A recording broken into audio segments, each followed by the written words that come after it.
Bonjour et bienvenue dans cette nouvelle vidéo dans laquelle on va parler de comment se préparer rapidement un repas sain et équilibré pour mincir. Mais avant, je vous invite à télécharger les deux e-books sous la vidéo que je vous offre gratuitement et à vous abonner à ma chaîne.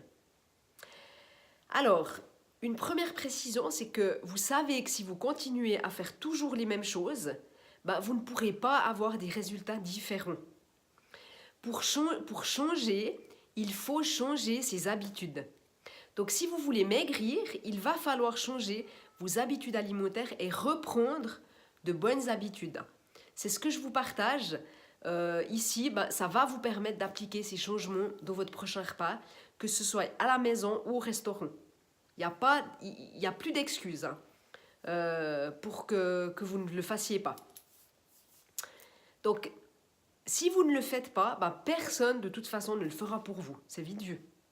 Si personne ne s'occupe de votre santé, personne ne le fera à votre place. Alors, un repas équilibré, ça contient 3 choses. La première, ce sont des protéines. La deuxième, ce sont des glucides. Et la troisième, ce sont des lipides. Donc, il va falloir placer ces 3 macronutriments dans votre assiette à chaque repas. Et si vous le faites d'une manière intelligente, vous pourrez perdre du poids et avoir beaucoup d'énergie. Alors que si vous continuez à faire ce que vous faites déjà depuis longtemps, eh bien vous allez perpétuer les aspects négatifs que vous connaissez déjà. Alors, mettez donc une protéine, par exemple comme de la volaille, de la viande, des œufs qui sont d'excellentes sources de protéines. Ils sont très très bien proportionnés les œufs. Donc je vous conseille de manger des œufs si vous les supportez, du fromage ou du poisson. Et vous les associez avec des glucides tels que des légumes qui ont un index glycémique bas et qui vont peu faire monter le taux de sucre dans votre sang, contrairement aux féculents, comme le riz, les pâtes, les pommes de terre, qui, contrairement au fait à ce que vous pensez, ils ne favorisent pas la satiété. Les féculents, en fait, ils vont élever le taux de sucre dans votre sang et ils vont stimuler votre appétit au lieu de vous rassasier. Donc moi, je vous suggère de les éviter un peu et puis d'en mettre moins. Voilà. Et puis de rajouter des lipides, c'est-à-dire des huiles vierges de première pression à froid dans votre assiette, directement sur vos légumes. Une telle assiette, ça va vous donner de l'énergie, vous verrez, et ça va vous aider à mieux digérer.